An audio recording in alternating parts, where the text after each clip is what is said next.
hari ini tanggal 18 Maret 2020 pukul 18.00 belum ada kita temukan yang orang dalam pemantauan maupun pasien dalam pengawasan terkait dari COVID-19 ini. Jadi insya Allah Pasaman Barat masih aman sampai pada 18.00 pada hari ini. Pemantauan seperti apa yang akan dilakukan terhadap orang yang mungkin memiliki riwayat akan pulang atau bagaimana, Bu? Dilakukan pemantauan terhadap orang yang datang itu datang dari luar negeri maupun yang datang dari daerah yang terjangkit COVID-19. Dilakukan pemantauan, baik dia monitoring mandiri, nanti akan diberikan edukasi untuk monitoring mandiri, kemudian menjaga jarak. Dan itu kita lakukan monitoring mandiri namanya selama 14 hari, jadi mengurangi aktivitas yang tidak perlu, seperti mungkin dia ke tempat-tempat umum atau apa itu agak dikurangi. Kemudian menjaga jarak dengan orang lain lebih kurang 1 meter.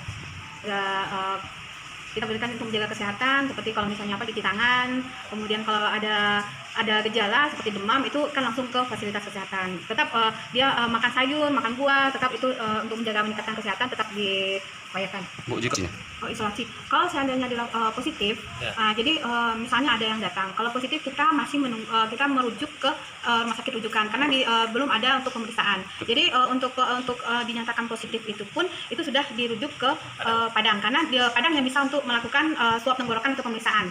Jadi dilakukan swab tenggorokan, nanti dia dikirim ke Jakarta, nanti hasilnya dia tetap di Padang. Sudah di Padang. Kalau seandainya memang ada dengan gejala pasien dalam pengawasan itu dengan ada gejala itu langsung menuju ke Padang. Berarti di rumah sakit di RSUD kita nggak ya?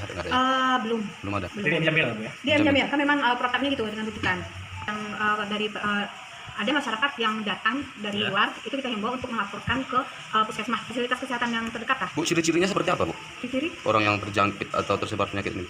Ciri-cirinya dia ada demam lebih dari 38 derajat Celcius, kemudian ada batuk pilek, kemudian ada sesak nafas atau gangguan pernafasan sampai sesak. Jadi dan juga ada riwayat perjalanan.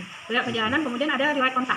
Misalnya dia tidak melakukan perjalanan, tapi dia ada kontak dengan orang atau dengan hewan yang membawa penyakit ini, itu bisa menular. Jadi hewan bisa ya, Bu ya? Kalau hewan bisa, karena hewan dulu sebagai karier di dalam tubuh hewan itu ada virus dari COVID-19 ini, itu yang akan menularkan. Tapi kalau kita Indonesia itu kontak langsung deh.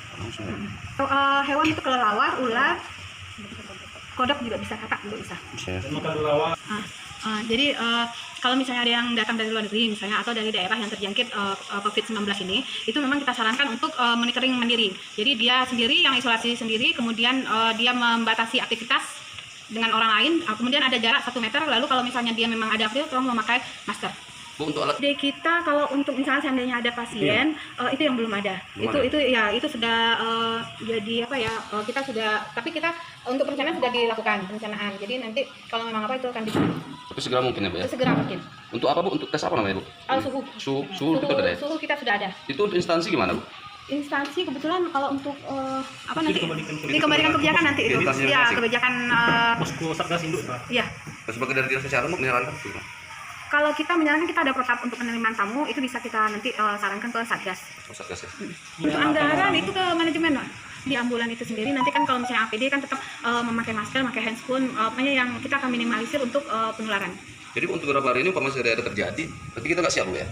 Yang orang dalam pemantauan atau pasien dalam pengawasan itu bisa dilakukan dengan sederhana ya, APD sederhana ya, dengan kan ya dia karena COVID ini dia secara droplet langsung, jadi partikelnya itu tidak di udara, tapi partikel mikropartikelnya kan berat tuh. COVID ini dia secara droplet langsung, jadi partikelnya itu tidak di udara, tapi partikel mikropartikelnya kan berat tuh. Kalau yang COVID ini beda dengan virus yang lain, kalau virus lain kan ngambang di udara, pokoknya agak berat, jadi dia akan menempel di baju, akan menempel di benda-benda misalnya dia bersin. Jadi kalau misalnya untuk apa kan pasien juga diberi masker, yang petugas nanti diberi masker dan juga memakai alat pelindung diri.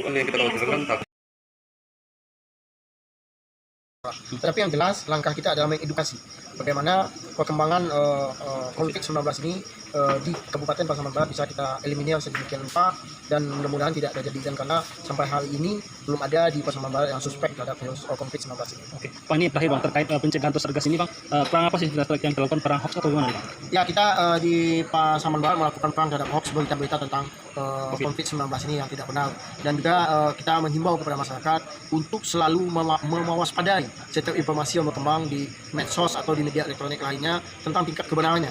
Ini yang kita lakukan juga. Jadi dua hal, kita perang melawan hoax, kita juga perang melakukan perang terhadap COVID-19 dalam percepatan penanganannya.